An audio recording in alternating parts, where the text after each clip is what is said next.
nessa manhã fria de sábado. E bota frio nisso. Eu falei com o Mantovani que eu estive aqui mais cedo, estava uns 2 graus por ali, né? Estava feia a coisa, mas agora melhorou, já está um solzinho. Mas nós estamos aqui todos nós juntos, nesse sábado, junto e meio que misturado. Parece que tem jogo do Grêmio, como o Mantovani falou, agora 11 horas, né? Eu tenho vontade de me misturar com o Mantovani e com o Cássio, eu não consigo, porque eu acho que é porque eu sou da A e eles da B. Eu não consigo me misturar com eles. Pois é, o Vasco joga às 4 horas com o Londrina hoje. Bom dia, Ronaldo! Bom dia, Cássio, bom dia, Alexandre Machado, bom dia a todos os ouvintes da Rádio Alegrete e do programa Crônicas do Alegrete. Como falou, bem disse aqui o meu amigo Cássio, programa da família conservadora, da direita, a voz da direita no Alegrete, né? A gente erguendo essa bandeira aí, em meio a todo esse jogo de narrativas dominado pela esquerda progressista aí. Estamos aqui para trazer as notícias da semana aí para os amigos. Isso aí, agora assuma, por favor, Alexandre Machado. Bom, aqui agora fala um membro da elite do futebol. Brincadeiras à parte, bom dia, comunidade alegretense da cidade do Campo. Quero mandar um abraço para o maior laçador que esse Alegrete já viu, meu padrinho Silvio. Sanchotene, tá acamado, fez uma cirurgia aquela que tem que fazer do quadril. Agora tá melhorando, seguido vai estar andando a cavalo. Quero mandar um abraço para ele, para minha madrinha Terezinha, para o Ismael e para a Laura, que debatem quando me encontro na rua o programa e sobre os assuntos que nós temos aqui. Temos o nosso amigo que sempre nos manda mensagem aqui da teleentrega, me fugiu o nome dele que eu te mandei para lembrar aqui. Liderança da teleentrega que conversava conosco na época da campanha. Ah, sim. Me esqueci o nome dele agora. Agora no andar o comando sempre nos manda uma mensagem. Ao nosso amigo Romário Machado, lá de Santa Maria, que também nos manda mensagem sempre. Ao Lisboa Prates da Costa, tá lá no São João, encolhido na beira da lareira. Um dos homens do campo que eu só vejo tirar foto na frente da lareira, cara. Eu não sei, eu acho que os bichos dele não comem. O gado dele morre abichado, o terneiro morre trancado. O homem só tira foto na frente da lareira comendo amendoim e tomando mate, cara. Tá manso? Hã? Tá manso? Pois é, ele se aposentou, o único secretário do Pilar aposentado. Se aposentou como secretário, nunca tinha visto. Mas sorte é para quem tem, né? Não para quem quer. Mas, pessoal, antes de nós entrar num debate mais acalorado, houve um debate bastante acalorado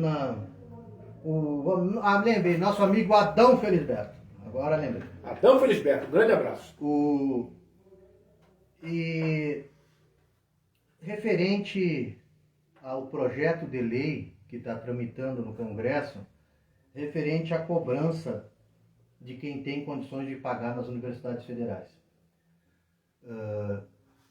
Essa semana, na segunda-feira na Câmara, foi motivo de debates bastante acalorados e eu aconselho, inclusive, que a comunidade participe, de vez em quando, pelo menos, para saber como é que é a atuação dos vereadores na cidade, referente a uma moção de repúdio que foi posta para apreciação dos vereadores através de alguns vereadores e que acabou sendo vitoriosa por 6 votos a 5.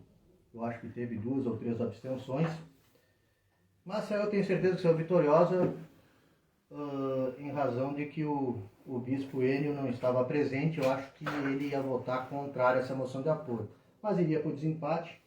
O presidente da casa ia votar pela moção de repúdio. Só que a gente, infelizmente, tem umas narrativas progressistas que são muito utópicas. Eu trabalho dentro de uma instituição federal de ensino de nível superior e a gente sabe que hoje, por exemplo, nós ali, fora as licenciaturas e o tecnólogo em grãos, pobre não pode fazer. E sabe por quê? Porque pobre trabalha.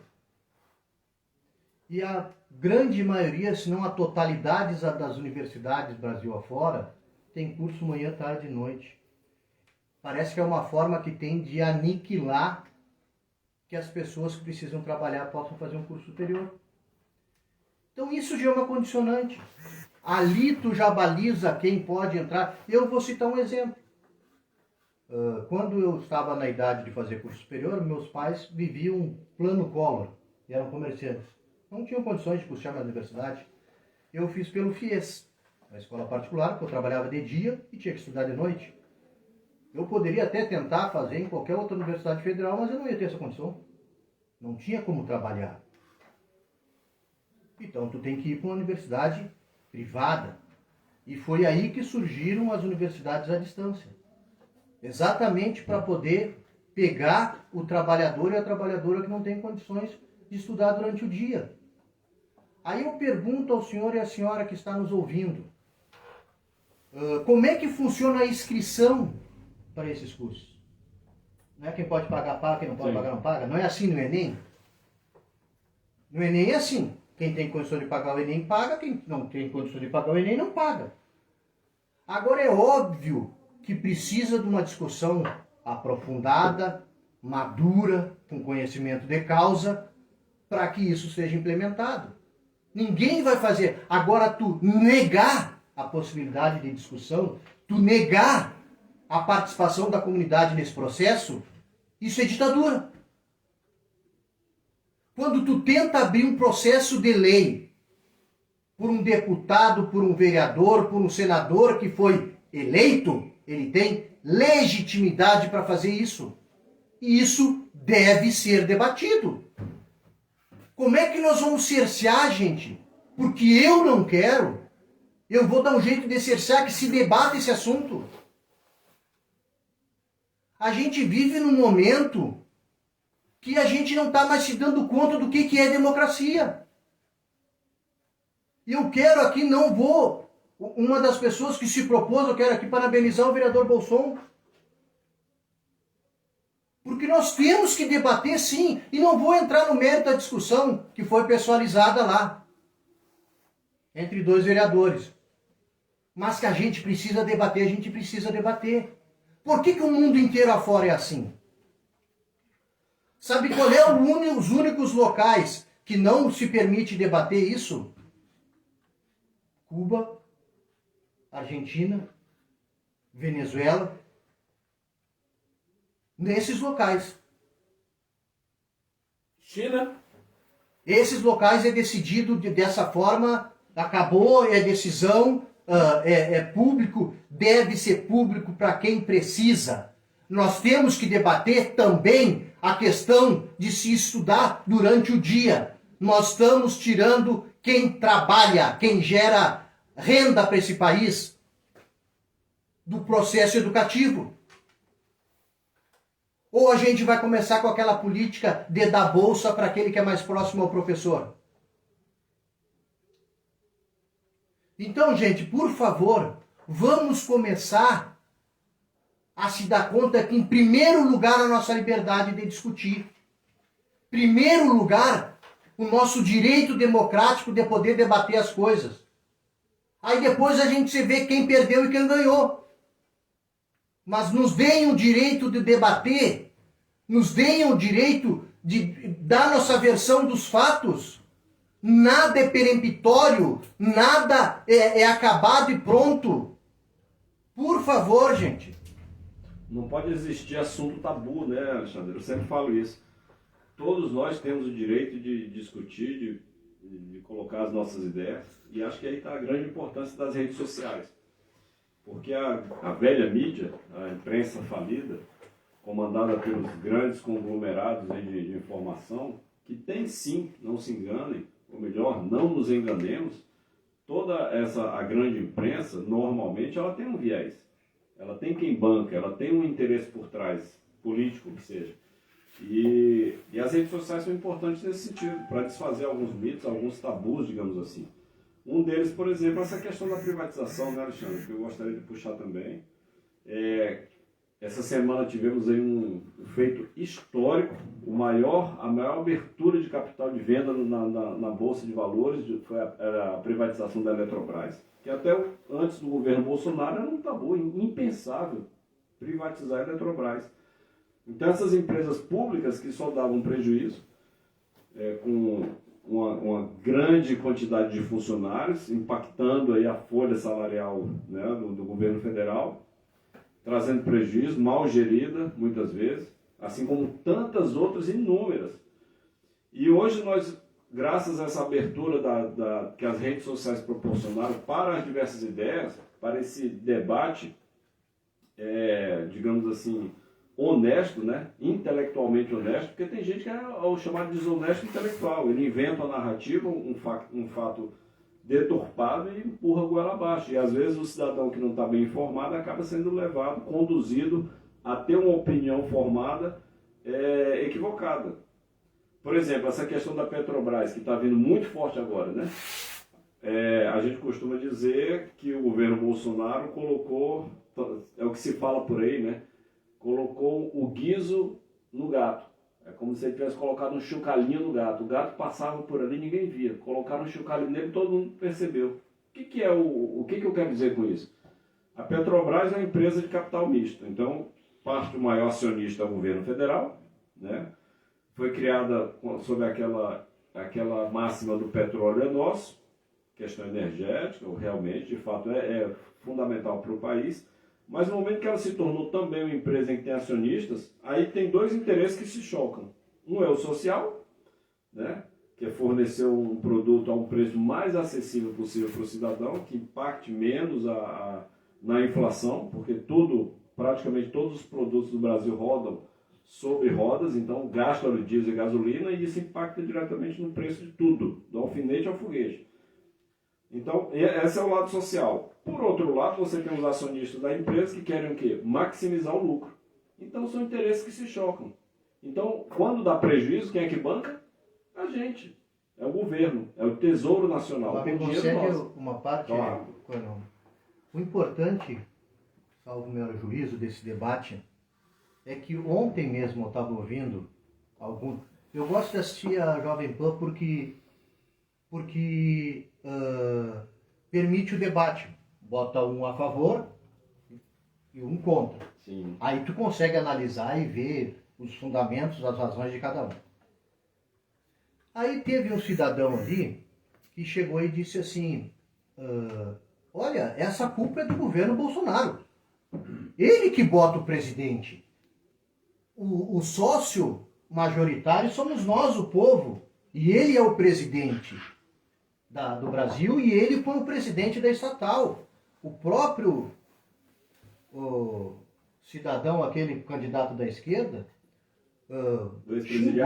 xingou, falou que o presidente não sei o quê, que todo esse esforço hercúleo que foi feito do ICMS, agora a Petrobras já ia preencher. Só que tem coisas que a gente precisa esclarecer. Em primeiro lugar, essa situação que o coronel Ronaldo falou aqui, de abertura para o capital privado, foi no governo Lula. Ele vendeu ações da Petrobras para o capital privado. E depois, no governo Lula, Dilma, Temer, se criou uma lei em que o presidente da República não pode interferir diretamente na Petrobras. E agora eles mesmos vêm acusar o presidente pela situação que está posta. Sem falar das refinarias que não foram feitas, que foram prometidas e alardeadas, mas foi feito na Bolívia, com nosso dinheiro. E depois foi entregue, né? O Evo Morales tomou conta e ficou por isso mesmo. Então, isso é importante que se diga. Então, se hoje nós estamos na situação que estamos referente à Petrobras, graças ao governo Dilma, Lula e Temer. Temer compreende Pachequinho e compreende Simone Tebet. Então, são essas questões aí que a gente tem que acompanhar no dia a dia, porque interferem diretamente no nosso dia a dia, e está sendo usado aí pela oposição ao governo Bolsonaro para atacar o governo, desqualificar o governo, jogando na conta, né, indevidamente, essa questão aí da inflação, da alta de preços. Isso é uma questão internacional, para quem não acompanha. Estados Unidos, Europa, em todo o mundo, a inflação dos Estados Unidos é a maior dos últimos 40 anos. O Brasil tem sido destaque internacionalmente, inclusive eu coloquei isso no artigo hoje no Jornal Expresso Minuano. O Brasil tem sido destaque. Ano passado foi um dos países que mais atraiu investimentos externos. Passou a Austrália, agora é a 9ª economia do mundo. Então, uma recuperação histórica, mesmo em tempo de pandemia e com a guerra agora lá na Ucrânia, que, diga-se de passagem, ainda vai, a perspectiva que se tem é que ela vai se alastrar, vai demorar, vai ter, a situação ainda vai piorar. Infelizmente, essa é a perspectiva que os analistas internacionais fazem. Então, eu acho que o governo Bolsonaro tem feito um papel extraordinário com membros técnicos, como o ministro Paulo Guedes, e a gente tem que reconhecer isso, que todos os avanços, apesar de o governo parece que está nadando contra a corrente, né? Ao passo que lá na época do governo Lula, o cenário internacional era exatamente o oposto, era um cenário perfeito. Inclusive houve um comparativo, né, Coronel Castro, acho que até a nossa amiga Beth que postou ali, no governo Lula, Dilma teve Copa e Olimpíadas. Copa e Olimpíada. No governo Bolsonaro Pandemia e guerra. teve pandemia e guerra. E ali mostra os números, né? Então, em 2015, no governo lulopetista, a situação econômica era pior que a de hoje. O número de desempregados era maior, né? Então diminuiu o número de desempregados. A questão do PIB, que estava sendo prevista uma recessão no Brasil, a situação se inverteu. Já reviram para crescimento para 0,5%, depois para 1%, agora já tem uma perspectiva de crescimento no Brasil de 1,5%, enquanto que Europa e Estados Unidos, que a previsão anterior era de crescimento, já se fala em recessão. Então, o Brasil tem se destacado, isso é incontestável, não sou eu que estou falando, são os números que o mercado financeiro internacional tem revelado isso daí. Então, é resultado de um trabalho de um governo austero, né? 3 anos e meio sem qualquer escândalo de corrupção. Uma questão prática até, Coronel Castro, para a gente falar para a comunidade, que as narrativas estão dizendo que todo esse trabalho que foi feito para a redução do ICMS teria sido absorvido com esse aumento da Petrobras. Claro que diminuiu, mas na gasolina nós estamos falando em torno de R$ 1,20 de redução, só com essa ação do ICMS, e com o diesel nós estamos falando em torno de 80 centavos, né, 70 e poucos centavos de redução do diesel com o ICMS.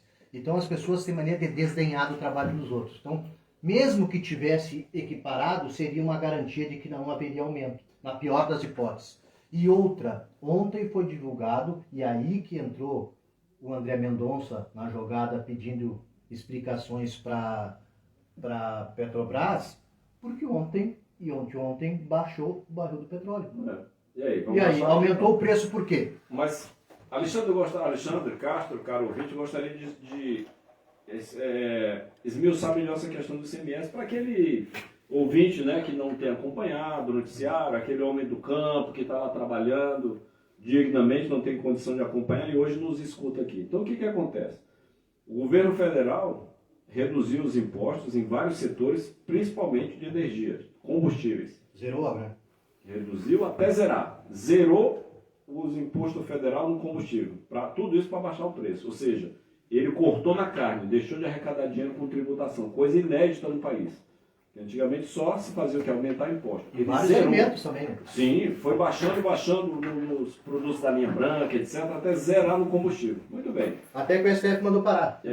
Aí, a militância da nossa Suprema Corte, né, acionado pelos partidecos aí de oposição, disseram o seguinte: não, o Bolsonaro está baixando o imposto, não é para fazer o bem para a população, é só para se promover. Olha só a canalice, mas tudo bem. Nós não vivemos uma crise, né? Exatamente. Ou seja, se não baixa, tá ruim. Se baixa, tá ruim também. Enfim, aí o Bolsonaro, chegando nesse momento crítico que nós estamos vivendo da questão dos combustíveis, dessa crise internacional do preço dos combustíveis, que está nas alturas, recorde histórico de preço do barril de petróleo. Isso pressionou também a Petrobras, que é uma empresa, né, de capital aberto. Então, a elevar seus preços também. O que o Bolsonaro falou então? Propôs aos governadores baixarem os seus tributos estaduais, o ICMS, que cada estado tem a sua alíquota. Então tinha o imposto federal e tinha o estadual. Bolsonaro zerou o federal. Só que os governadores não quiseram baixar o imposto estadual. E alguns falaram aumentar. Desde o ano passado. E alguns aumentaram, chegaram a aumentar. Então, os governadores estaduais, alguns aí estão com os cofres abarrotados de dinheiro. Imagina, o combustível subindo. Quanto mais alto o combustível, mais ele arrecada em tributo. E esses governadores insensíveis a esse problema todo, principalmente governadores do Nordeste, que em boa medida são oposição, partidos de oposição ao governo Bolsonaro. Então, esses políticos aí não estão preocupados com o cidadão. Eles estão preocupados apenas com seus projetos de poder, projetos políticos partidários. Querem ferrar o Bolsonaro indiretamente. Por quê? Porque ele continua pressionando o preço do alimento, de tudo, e depois joga na conta de quem? Do Bolsonaro. Aí o Bolsonaro veio com uma cartada. Ok, vocês não querem baixar o imposto, porque alegam que se baixar o ICMS da gasolina, vocês vão deixar de arrecadar dinheiro. Eles estão com o cofre cheio, né, Ronaldo? Estão com o cofre cheio. Mas mesmo assim, então o Bolsonaro bancou, né? Fez um truco ali. Então vamos fazer o seguinte, ele entrou com um projeto de lei, limitando em 17% o ICMS em todo o Brasil. Os governadores, esses principalmente de oposição, estribucharam. Não, nós vamos perder a arrecadação. Ok. O que vocês perderem de arrecadação, vocês apresentem a fatura que eu banco. E mesmo assim, certos governadores se juntaram fazendo lobby, fazendo campanha em Brasília para que não fosse aprovada esse projeto. Eles estão com uma narrativa que é uma meia-verdade. Eles estão alegando que, como todos os estados têm dívida com a União, que a União vai querer abater, vai querer fazer uma compensação, mas isso não está no projeto de lei. Não, e outra questão, ontem o candidato da esquerda socialista cometeu mais uma fake news, ele já está respondendo por fake news, né? Cometeu mais uma fake news, porque ele disse que esse projeto ia fazer faltar saúde e educação nos estados e segurança. Ele está mentindo porque esse valor será ressarcido pela União. Ou seja, o que o Estado deixar de arrecadar, a União vai pagar. Então o senhor está fazendo fake news, senhor Luiz Inácio. O senhor está mentindo. Senhores ministros do STF, mais uma vez, ele está mentindo. Ele tem que ir para o processo das fake news no STF. Isso não é verdade. E o governo federal só está podendo fazer isso porque ele não rouba. Isso aí que eu ia dizer agora, Alexandre. O governo federal só tem esse caixa para estabelecer essa compensação, porque houve um saneamento muito grande na máquina pública e hoje há recurso para isso. E eu gostaria só de colocar, da primeira fala do Alexandre, o conceito que hoje vigora na sociedade, que domina o imaginário popular, viu, Ronaldo? Sabe qual é? Sim. É que tudo que o governo fizer, mesmo que seja muito bom para o povo brasileiro, a esquerda vai provocar o STF e vão derrubar. O Alexandre mesmo, que é um exímio jogador de vôlei, né? Um sujeito que jogou vôlei, né? Pelo menos ele diz que jogou vôlei, né? Bastante, né? O que a gente vê hoje é o seguinte, a esquerda levanta, o STF bate. É impressionante. Judicializa, né? Tudo é judicializado. Hoje o STF praticamente interfere em todas as decisões do governo que vão trazer algum capital político. Porque é lógico, minha gente, que tudo que o governo fizer de bom, aquilo vai gerar um capital, né, de popularidade. Que se for uma coisa boa, e qual é o problema? Não? Isso faz parte do jogo.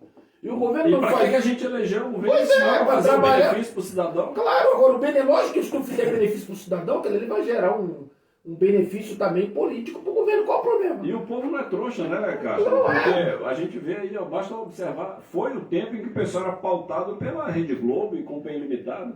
Hoje em dia o presidente anda no Brasil inteiro, é ovacionado, multidões, e não é em evento, é em Natal, todo dia, em qualquer lugar, norte, sul, nordeste. Nordeste, que era curral eleitoral do PT, acabou. Como é que foi lá em Minas Gerais? Alguém viu lá como é que foi? Não, é Uberlândia, teve um evento. E os eventos do PT é o contrário, são eventos fechados para patota, né? Tudo controlado, no recinto fechado. Bolsonaro, as imagens não mostraram, não tinha Bolsonaro ninguém. Sai na rua. E inclusive, assim, não quer. Essa é a diferença, né, Alexandre? Que o Bolsonaro, o evento é orgânico. O cidadão, ele quer ir para rua. Agora, por exemplo, o Alexandre está falando aqui, que lá no Minas. Sabe o que? Não que eu esteja elogiando a atitude do Drone. drone lá que tava jogando, querendo misturar a turma lá. Mas o coitado do cara que teve toda a engenharia para botar o drone, nós não conseguia acertar, não tinha pouca gente, o pessoal esquivava, não pegou em ninguém. Pois é, o que acontece? Esse Se fosse atitude aí, dentro do Bolsonaro, pegava todo mundo amontoado lá, cheio de tinha gente, pouca, cara. a concentração era pouca. Não que a gente está, eu estou repudiando a Ó, atitude do veja drone, bem, deixa eu essa falar. situação aí do drone, que o drone atirou fezes, urina. Tinha um drone, esclarecer para quem não sabe, né? O Olha, drone atirando fezes no pessoal, né? fezes e urina na militância de esquerda. Eu Nós não sou concordamos. radicalmente contra isso. Não Tá? concordamos. Isso é chinelagem, tá? Vamos ser bem francos. Nós defendemos aqui o debate democrático. Nós não incentivamos em espécie alguma qualquer tipo de violência, de respeito. A gente procura ter um debate de alto nível, tanto que as autoridades aqui do município, que são de oposição, a gente se refere com profundo respeito a cada uma delas, né? Ao presidente da Câmara, ao prefeito municipal. Quando a gente trata, a questão nunca é pessoal, é sempre debate de ideias. Então a gente procura respeitar a todos, que não somos a favor disso, tá? Nós não legitimamos, não concordamos, não coadunamos com nenhuma ação desse tipo.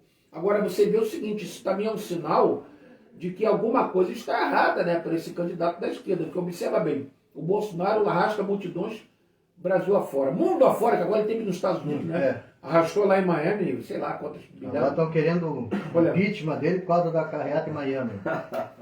O negócio é impressionante. Na verdade, o que vê hoje? A gente vê de um lado o establishment, composto por vários segmentos, todo unido. Para nós, como é que é? Establishment. Gostou? Cara fino, O estamento burocrático, toda essa O máquina. sistema corrupto, Sistema. as forças ocultas, né? Elas se uniram vários segmentos numa ação nefasta de tentar derrubar o governo a todo pano, se for possível impugnar a candidatura do Bolsonaro. Enfim, é um desespero. Né? Mas o que eu vejo é o seguinte, o doutor Machado tinha me falado aqui uma coisa que é importante que a gente ressalte aqui. Meu celular está ruim, doutor Machado. Agora tá. Olha só, de junho de 2020 para cá, nós estamos falando de pandemia, tá, gente? Pandemia? Pandemia. Foram gerados de lá para cá 4,7 milhões de novas vagas. Olha, gente, o Brasil... Vaga de emprego, né? A pandemia, ela expõe as nossas vísceras sociais. Pessoas, viu, Ronaldo, que eram pessoas invisíveis, né? E ninguém sabia que existia. O presidente brigou desde o início. E deu renda para esse pessoal todo, amparou. Vários programas de repasse... mais de 10 milhões de empregos foram preservados, embora muitos tenham sido perdidos. Ou seja, se fosse o governo do PT, eu acho que o Brasil hoje, sei lá o que tinha acontecido. Ele tinha voltado à Idade da Pedra, é o Paleolítico.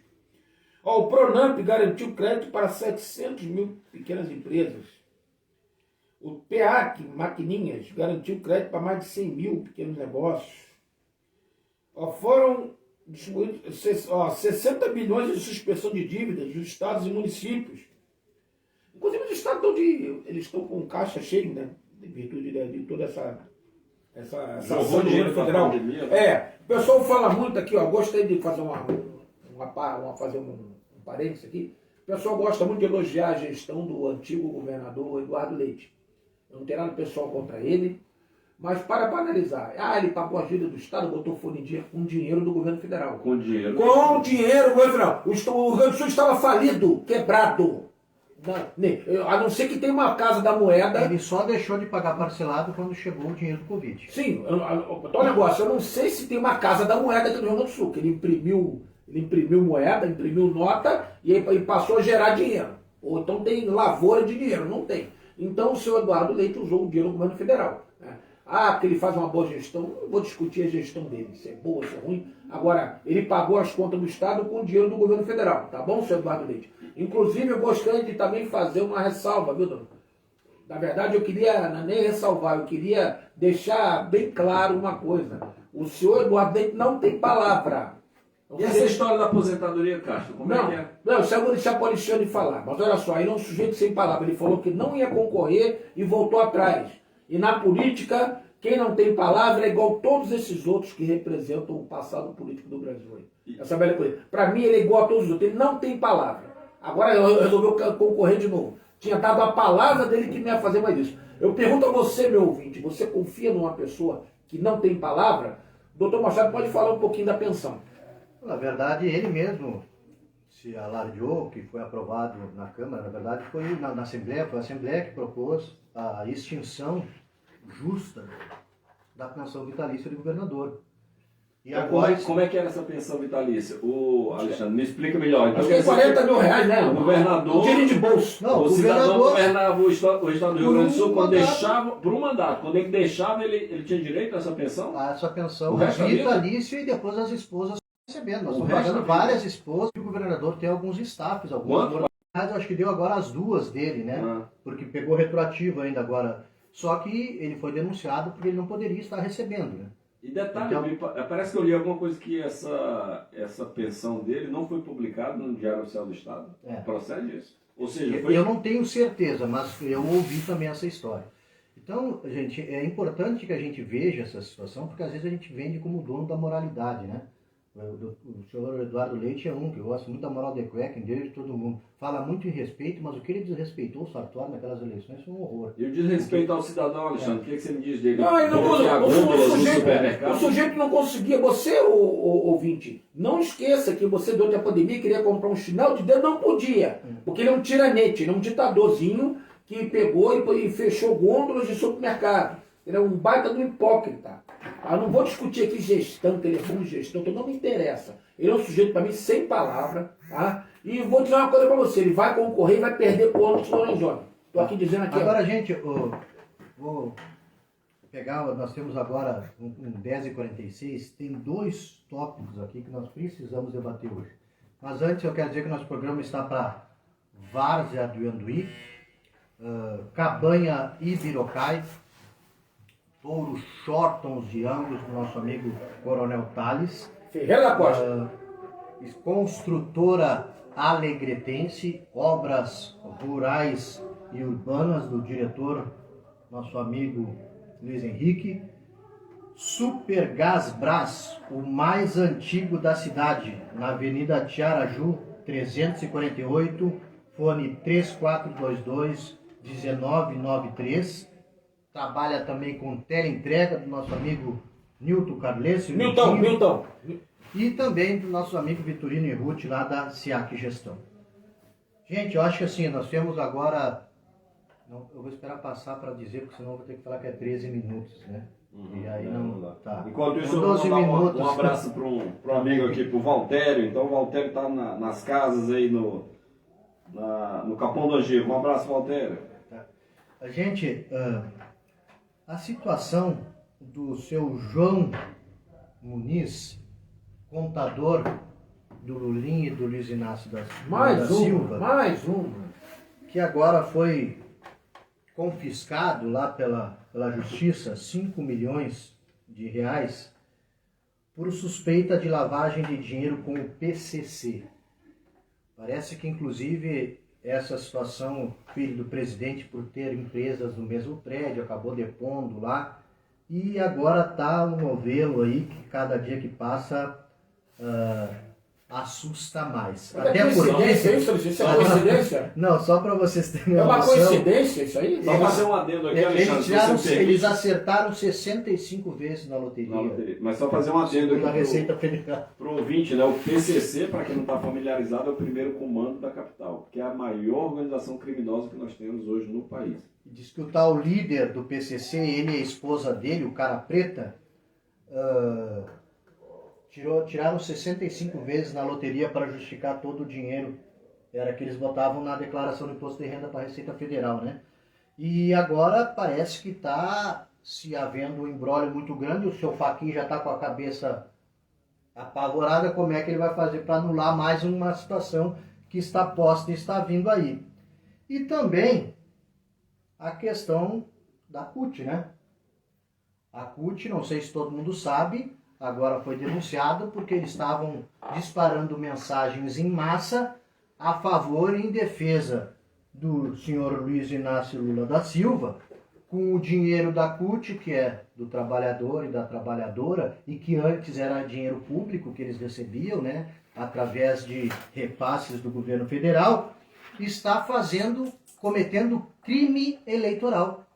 O senhor e a senhora que está me ouvindo se lembra que na época das eleições, foi pedida a impugnação da chapa Bolsonaro e Mourão por acusação de disparos em massa através de sistema de robô, essas questões de internet, Facebook, WhatsApp, enfim, acusaram o presidente, inclusive o velhinho da van entrou na jogada aí também, várias pessoas, e o processo foi arquivado por falta de prova. Só que agora esse da CUT existe prova, entendeu? A chapa Bolsonaro e Mourão não foi cassada por falta de prova. Agora da CUT existe prova, existe comprovante de pagamento, existe um vídeo da liderança da CUT ensinando as massas de como fazer, certo? Existe a comprovação do pagamento, existe tudo comprovadamente aquilo que o que o Tribunal Superior Eleitoral falou que seria crime eleitoral. Não sou eu, não é o Coronel Castro, não é o Coronel Ronaldo que está dizendo. O Tribunal Superior Eleitoral, conhecido como TSE, disse que isso é crime. Crime. E que é motivo para se cassar candidatura ou chapa, se for o caso, em situação de eleição. Agora, o eleitor da esquerda que está nos ouvindo aqui, eu sei que tem gente que nos escuta, fique tranquilo, o STF vai derrubar isso aí. Não vai passar, a gente sabe, né? A gente sabe que vão dar um jeitinho de derrubar, ou vão sentar em cima. Infelizmente, né? Senhor, não. O STF, o TSE se tornaram oposição ao governo Bolsonaro. Isso aí não sou eu que digo, são os próprios ministros, reiteradamente em palestras, em artigos, em declarações, né, como o Barroso, que teve numa palestra recentemente nos Estados Unidos, e quando interpelado pela deputada Tabata Amaral, que é sabidamente aí bancada pelo Jorge Paulo Lemann e opositora ferrenha do Bolsonaro, ela foi perguntar como é que fazia para ganhar as eleições, para derrubar esse pessoal que está aí, do Bolsonaro. O ministro Barroso, ministro do Supremo Tribunal, do STF, no auge da sua arrogância, vai e me diz o seguinte: não, porque nós somos o bem e nós vamos derrotar o mal. Ou seja, uma declaração clara dizendo que o governo Bolsonaro é do mal. Mas o Supremo Corte pode fazer militância? Claro que não, né? Eles têm que resguardar a Constituição e tudo que eles menos fazem é isso. Parece até é interessante, esses dias falaram, esse pessoal não tem causa para julgar lá no STF, porque passam dando palestra nos Estados Unidos, no Brasil afora, dando declarações. Vão julgar as questões que tem lá no STF, né? Não, olha só, eu gostaria também de dizer o seguinte, ó, o nosso ouvinte, nós temos que ter sempre ampliar um pouco a nossa leitura, a nossa visão e procurar ultrapassar as fronteiras também do Brasil, procurar ver a conjuntura mundo, né? O contexto mundial. As dificuldades que estamos enfrentando agora, elas poderão recrudescer, viu, Ronaldo? Essa guerra, ela vai se alascar. Eu ouvi isso, uma declaração de um general há pouco tempo, você ouviu também. Sim. Uma coisa que é a pura verdade, né? A guerra vai se alastrar, eu te digo que essa semana que passou, a Rússia atacou um depósito de armas da OTAN na Ucrânia. Claro que a Ucrânia está recebendo armas, né, munição, equipamentos de alta tecnologia da OTAN. Foi atacado e destruído esse depósito. Essa guerra vai perdurar. Por quê? O Putin está morto. Se a Rússia não fizer isso, a Rússia vem de... Só uma coisa, cara. Quando falou que o Putin está morto, hoje eu ouvi no noticiário uma coisa que me preocupou. Que disseram que ele está com uma doença terminal, então não tem nada a perder, né? Não digo nem por isso. E se sair, mas piora. Imagina assim, um cara como ele, se ele não corre, não tem perspectiva de vida, pelo amor de Deus. É que o Putin pensa o seguinte: a Rússia vive de gás e petróleo. Coisas que vão acabar. Daqui a 10 anos não vai ter só carga. A demanda vai sumir. Vai sumir. Essa demanda vai junto. A energia limpa, a Europa está toda fazendo a transição, né, para a energia limpa. Então ele sabe que se ele não expandir os territórios dele, ele tem 90% do território dele é gelo. Ele não tem como plantar, como criar, fazer nada. Então o sonho deles é retomar a antiga União Soviética. Ou retomar alguns países, né? Alguns territórios que foram perdidos. E se for possível, ele vai avançar na Europa Ocidental, sim. E quando você falou também, Ronaldo, que o Brasil hoje é a nona economia, gente, nós temos que fazer algumas reflexões. Nós passamos a Austrália. A Austrália tem 25 milhões de habitantes. A Austrália, 70% do território é deserto, um dos desertos mais agrestes do mundo, que é o Outback lá, né? Australiano. que dá nome até para aquela rede de lanchonetes, né? Rapaz, você perde para um país que tem 25 milhões de habitantes, em que 70% do território é deserto. O Brasil tem um potencial astronômico, a gente não consegue explorar isso. Então nós temos que começar a ver esse contexto mundial. As coisas poderão piorar, mas o Bolsonaro é o único que pode botar esse trem nos trilhos. Se a esquerda entrar, ela vai se render completamente aos anseios da nova ordem mundial. E aí, a partir daí, viu, Alexandre e Ronaldo, eu não sei o que E é importante, Castro, eu gostaria muito de fazer a seguinte reflexão. Eu falar por mim, Ronaldo.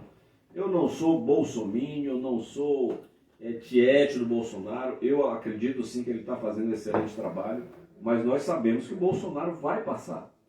Assim como tantos passaram, todos nós vamos passar. O mais importante é nós pensarmos no que é melhor para o nosso país. O legado. Qual o legado? Então nós não podemos entregar a direção do nosso país, do qual depende o nosso futuro, dos nossos filhos, dos nossos netos, na mão de pessoas, de grupos que nós sabemos que são, que têm uma ideologia nociva, né, nefasta.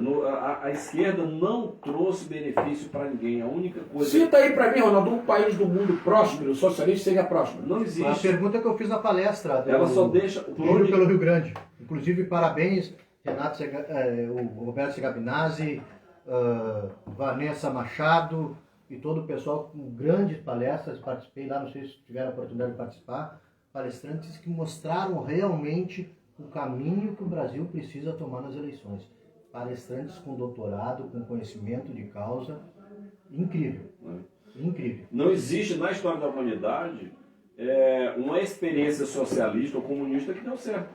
A China, a população paga um preço altíssimo. Que é 1,5 bilhão de habitantes. Eu não digo que os 300, 400 milhões vivem como capitalistas. O resto é pobre camponês. Na Revolução comunista lá na China... A Revolução Cultural de Mao Tse-tung. Revolução Cultural de Mao Tse-tung, um dos maiores fascínoras da humanidade. Esse sim, genocida. Matou cerca de 60 milhões de pessoas. Então, o comunismo, a gente fala... Só para dar uma ideia de comparação. O sistema nazista, na Segunda Guerra Mundial, matou cerca de 6 milhões de judeus. Estudos estimam aproximadamente que o comunismo no mundo, através de Stalin, na União Soviética, de Mao Tse-tung, matou quase 100 milhões. Pol Pot, então todos esses líderes aí, o que eles causaram de morte passa de 100 milhões. Não, aí o que acontece? Se você fala hoje no Brasil, claro, o nazismo foi uma desgraça. Sim. Foi um flagelo para a humanidade. Mas se alguém se declara nazista hoje, pode ser preso. Sim. Não pode ter partido nazista. E isso muito justo até, claro, que assim seja. Mas o comunista pode. Que você pode se declarar comunista. Tem partido. Que é uma coisa muito mais sanguinário. O comunista, ele trouxe muito mais malefício, foi muito mais danoso, nocivo para a humanidade do que o nazismo. Mas hoje, eu diria até que é grife. Você se declarar comunista é até bonito, é modinha. É uma coisa nojenta, realmente. E aí é um engano, né? Porque as pessoas justamente pensam assim, ser comunista porque a utopia socialista é espalhar o benefício para todo mundo, tirar do rico e espalhar para o pobre. Isso é utopia, é engano, porque no fundo todos os países que tiveram essa experiência, o que acontece? A única coisa que conseguiram distribuir foi o quê? Pobreza e controle social. Você só consegue fazer isso com uma ditadura. E quem está em cima fica rico, milionário. Gente, estamos em 1 minuto ali. Eu só queria deixar aqui para o nosso ouvinte uma reflexão aqui. Por favor, não interpretem mal. Essa semana, infelizmente, tivemos a morte do Bruno e do Dom Phillips no Amazonas, lá, inclusive, mais uma vez, mais um processo. Deputado Sanderson tentando com os quantos processos aí quanto o senhor Lula da Silva por fake news. Estavam querendo acusar o Bolsonaro dessas mortes, enfim, uns absurdos. Só que assim, nós lamentamos essa morte, a Inglaterra, lá todo mundo manifestando a questão do Dom Phillips, não sei o que mais, mas existe um jovem brasileiro que há 15 anos, Jean Charles de Menezes, há 15 anos estão aguardando uma explicação que ele foi morto na Inglaterra. Foi morto no metrô, por engano. Há 15 anos, pela polícia inglesa. A gente não vê os brasileiros falarem nisso. Por quê? Porque não tem uma Amazônia envolvida no meio, não há interesse político, E derrubar o interesse ideológico. Esses dois que morreram estavam ilegalmente lá, né? Eles não poderiam estar lá onde eles estavam, né? Em área indígena, não estavam com nenhuma autoridade brasileira, eles foram por conta e risco e infelizmente foram assassinados. Lógico, a gente repudia isso. Mas botar a conta do governo aí já é meio demais. Então, estamos terminando nosso programa. Queremos desejar um bom sábado, um abençoado domingo a todos. E as empresas conservadoras aí que comentarem no Crônica, nós vamos citar aí no próximo programa o nome das empresas aí que estiverem nos apoiando e dando suporte aqui pra gente. Um abençoado domingo a todos e até a semana que vem, se Deus quiser. Esses caras estavam lá invadindo, eles estavam fazendo levantamento de dados, aquilo tudo armado. Inglaterra safada, pilantra, colonizou o mundo inteiro. Aquela